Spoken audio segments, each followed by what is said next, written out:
வணக்கம். என் குருநாதர் எழுத்து சித்தர் பாலகுமார சார் அவர்களை மனதார வணங்கிவிட்டு உங்களுடன் உரையாடத் தொடங்குகிறேன். நான் உங்கள் ராம்ஜி. ஊரின் பெயரே அழகான பேர். அந்த ஊரின் பெயரே அந்த கோயிலுடைய பலன்களை நமக்கு சொல்லக்கூடியது.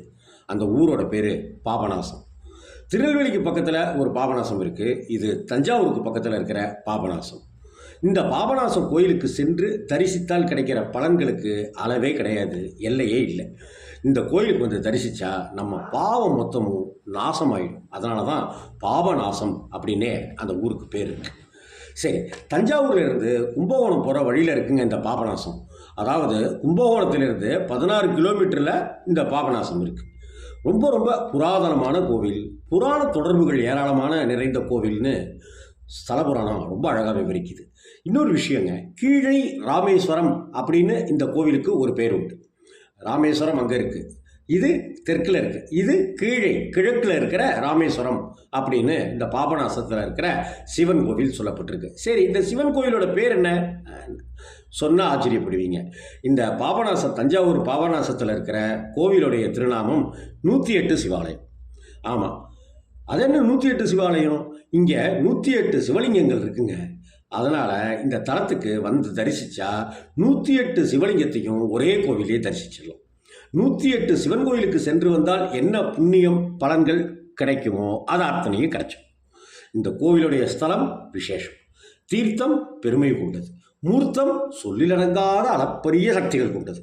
அதனால தான் தலம், தீர்த்தம், மூர்த்தம் அப்படிங்கிற 3 விசேஷங்களை கொண்ட திருத்தலங்களில் இந்த பாபநாசம் திருக்கோவிலும் உண்டு. சரிங்க, சுவாமியோட திருநாமம் என்ன? சிவபெருமானுடைய திருநாமம் என்ன? சொன்னால் ஆச்சரியப்படுவீங்க. கீழை ராமேஸ்வரம் அப்படின்னு சொல்லப்படுகிற இந்த கோவிலில் சிவபெருமானுடைய திருநாமம் ராமலிங்கேஸ்வரர். ஆமாம், ராமபிரான் வழிபட்ட திருத்தலம் இது. அம்பாள் பேரு பர்வதவர்த்தினி. ஆஹா, பார்த்தீங்களா? சிவபெருமானுக்கு உகந்த வில்வத்தை ஸ்தல விருட்சமாக கொண்ட திருத்தலங்கள் இந்த திருத்தலமும் ஒன்று. அது ரொம்ப ரொம்ப குறைவு, அரிது, ரொம்ப அபூர்வமானது. சிவனுக்கு உகந்தது வில்வம். அந்த வில்வத்தையே கோவிலுடைய ஸ்தல விருட்சமாக கொண்ட திருத்தலங்களில் இந்த தஞ்சாவூர் பாபநாசம் 108 சிவாலயம் ஒன்று. குடமுருட்டி, சூரிய புஷ்கரணி, சந்திர புஷ்கரணி, அக்னி தீர்த்தம். இந்த கோவிலுக்கு தீர்த்தங்கள் இந்த 4 இருக்கு. ராவணனை வதம் செஞ்சார் இல்லையா ராமபிரான், லங்காபுரி எல்லாத்தையும் அழிச்சிட்டு ராமேஸ்வரம் வந்து அங்கே ராமபிரான் சீதாதேவியோட, லட்சுமணர் மற்றும் அனுமானோட அங்கே வந்தார். அதாவது இங்கே இந்த பாபநாசம் தலத்துக்கு இங்கே வந்தப்போ ஒரு விஷயத்தை உணர்ந்து கொண்டார்கள். ராமபிரானை லங்கையிலேருந்து ராமேஸ்வரம் வந்த பிற்பாடு ராமேஸ்வரத்திலேருந்து அயோத்தியை நோக்கி போயிட்டுருக்கிற அந்த சமயத்தில் ஏதோ ஒன்று நிழல் போல ஒன்று நம்மளை தொடர்ந்துகிட்டு இருக்கிறதாக ராமர் உணர்ந்தார். யுத்தத்தில் பலரையும் கொல்ல நேர்ந்த தோஷம் நடந்தது இல்லையா, அந்த தோஷத்துக்கு ஆளானார் ராமர். அந்த பாவம் தன்னை பின்தொடர்வதாக புரிந்து உணர்ந்தார். அதனால் காவிரியும் தென்னந்தோப்பும் வயல்வெளியுமாக குளிர்ந்து மனம் பரப்பிக்கிட்டு இருக்கிற இந்த க்ஷேத்திரத்துக்கு வந்து 108 சிவலிங்கங்களை பிரதிஷ்டை செய்து வேண்டினால் பாவங்கள் தொலையும் அப்படின்னு ராமபிரானுக்கு உணர்த்தப்பட்டது. அதன்படி காவிரி கரையிலிருந்து மணல் எடுத்துட்டு வந்தாங்க. அந்த மணலை கொண்டு சிவலிங்கம் பிடிச்சி வச்சாங்க. ஒவ்வொரு லிங்கமாக பிடிச்சி வச்சுக்கிட்டே இருந்தாங்க. முன்னதாக காசிக்கு சென்று அங்கிருந்து சிவலிங்கம் ஒன்றை எடுத்து வர சொல்லி அனுமனை அனுப்பி வச்சார் ராமர். அனுமனும் காசிக்கு பறந்தார்.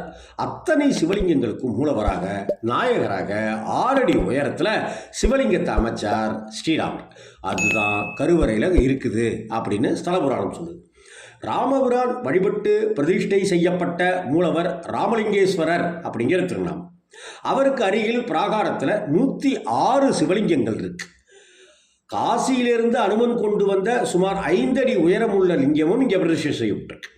ஆக மொத்தம் 108 சிவலிங்கங்களை ராமபிரான் அமைத்து பிரதிஷ்டை செய்து வழிபட்ட சிவஸ்தலம் ராமலிங்கேஸ்வரர் கோவில்னும் 108 சிவாலயம் அப்படின்னும் இன்னைக்கு வரைக்கும் கொண்டாடப்பட்டு இருக்கு. ராமபிரானோட பாவங்களை எல்லாம் நாசம் செய்து அவருடைய தோஷத்தை போக்கிய தலம் பாபநாசம். இன்னைக்கும் இந்த கோவிலுக்கு வந்து 108 சிவலிங்கங்களையும் தரிசிக்கிறவங்களுடைய பாவங்களை எல்லாம் போக்கி அருள்கிறார் ராமலிங்கேஸ்வரர். அழகான கோவில், அற்புதமான திருத்தலம். சாநித்தியம் நிறைந்த சன்னதிகள். 108 லிங்கங்கள் கொண்ட கோவிலுக்கு வாழ்க்கையில் ஒரு முறை, ஒரே முறையாவது தரிசிக்க வேணாமா? நாமெல்லாம் நம்ம முன்ஜென்மத்து பாவங்கள் போக வேண்டாமா? சகல பாவங்களும் நம்மை விட்டு விலக வேண்டாமா? நமக்கு நம்ம செய்திருக்கிற புண்ணியங்களுடைய பட்டியல் இப்போ கணக்கில் வேண்டாமா? அந்த புண்ணியங்கள் நீண்டு கொண்டே இருக்க வேண்டாமா? நம்மளுடைய வம்சம் தழைக்க வேண்டாமா? வாழையடி வாழையா செழிக்க வேண்டாமா? குழந்தை பாக்கியம் கிடைக்கணும் தானே? இழந்ததை எல்லாத்தையும் நாம் பெறணும் தானே? அதற்காக வாழ்க்கையில் ஒரே ஒரு முறையாவது 108 சிவாலயத்துக்கு வந்து தரிசிக்க வேண்டும்.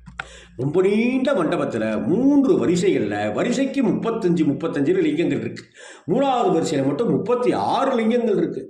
ஆக மொத்தம் 106 லிங்கங்கள். காசியிலிருந்து அனுமர் எடுத்துகிட்டு வந்த லிங்கம் அனுமத் லிங்கம் அப்படின்னே சொல்லப்படுது. இது 107வது லிங்கம். நிறைவாக 108வது லிங்கம் கருவறையில் இருக்கிற மூலவர் ராமலிங்கேஸ்வரர். நினைச்ச காரியம் கைகூடணும்னு நினைக்கிறவங்க 108 சிவலிங்கங்களையும் தரிசனம் செஞ்சால் சீக்கிரமே காரியங்கள் ஈடேறிடும். காசியிலிருந்து கொண்டு வரப்பட்ட லிங்கம் உள்ள க்ஷேத்திரம் இது. அதனால் காசிக்கு இணையான க்ஷேத்திரம் அப்படின்னு சொல்லப்படுது. ராமேஸ்வரத்தினுடைய க்ஷேத்திரமாகவும் இது கீழே ராமேஸ்வரம்னு இருக்கிறதுனால ராமேஸ்வரத்துக்கு இணையான ஸ்தலமாகவும் போற்றப்படுகிறது. நாம் சிவஸ்தலங்களில் காசி வடக்கில், இங்கே தெற்கில் ராமேஸ்வரம். ஆக வடக்கு தெற்கு இந்த 2 காசி ராமேஸ்வரம் க்ஷேத்திரத்துக்கு இணையானது ஒரு க்ஷேத்திரமாக இருப்பது தான் தஞ்சாவூர் பக்கத்தில் இருக்கிற பாபநாசம். வாய்ப்பு உள்ளவர்கள் வந்து தரிசியுங்கள், அல்லது வாய்ப்பை உருவாக்கி கொண்டு இந்த பிறவியை இனிதே கடப்பதற்கு பாபநாசம் 108 சிவலிங்கத்தை வழிபாடு செய்வோம். வளம் பல பெறுவோம். வாழ்க வளமுடன். தென்னாடுடைய சிவனே போற்றி, எந்நாட்டவர்க்கும் இறைவா போற்றி.